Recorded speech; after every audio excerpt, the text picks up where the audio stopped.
भारतातल्या 4 सगळ्यात danger horror films येत आहेत, पण त्या कॉमेडीमधून. नाग, भूत, वॅम्पायर आणि वरून कॉमेडीचा टच.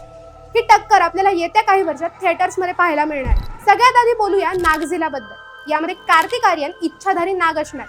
पण ही फक्त एकच फिल्म नाहीये, तर ही 3 फिल्मची ट्रायलॉजी आहे. त्यामुळे पुढे अजून अशी भन्नाट कॅरेक्टर्स येणार आहे. तुर्तास ही फिल्म तरी 14 ऑगस्ट 2026 ला रिलीज आहे. पुढे येतो तो कंचना 4. राघव लॉरेन्स यांच्या या फ्रँचायझीला साऊथमध्ये खूप पब्लिसिटी मिळाली होती आणि त्याचे हिंदीमध्ये रिमेक सुद्धा झाले.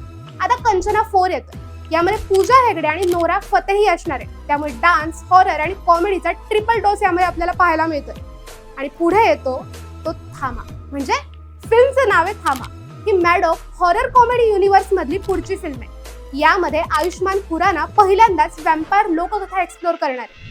त्यांच्याबरोबरच आपल्याला नवाजुद्दीन सिद्दीकी, संजय दत्त आणि परेश रावल हेही यात असणार आहे. आणि मेन म्हणजे यामध्ये वरुण धवन यांचा भेडिया कॅमिओ सुद्धा असू शकतोय. ही फिल्म 21 ऑक्टोबर 2025 ला रिलीज होती. यानंतर सगळ्यात चर्चा असलेला भूत बंगला हा आहे आपला शेवटचा सिनेमा. अक्षय कुमार आणि प्रियदर्शन 14 वर्षांनंतर यात एकत्र येतात. त्यांचे या आधीचे कॉमेडी सिनेमे आपण पाहिलेच असतील. त्यामध्ये थोडासा हॉरर ट्विस्ट जोडा. त्यामुळे येत्या काही वर्षात आपल्याला हशा, भीती आणि जबरदस्त क्रॉस ओव्हरचा स्फोट पाहायला मिळणार आहे. पण हे झालं हिंदीबद्दल. अशा कोणत्या मराठी हॉरर कॉमेडी फिल्म्स तुम्ही पाहिल्या आम्हाला कमेंट्समध्ये नक्की सांगा.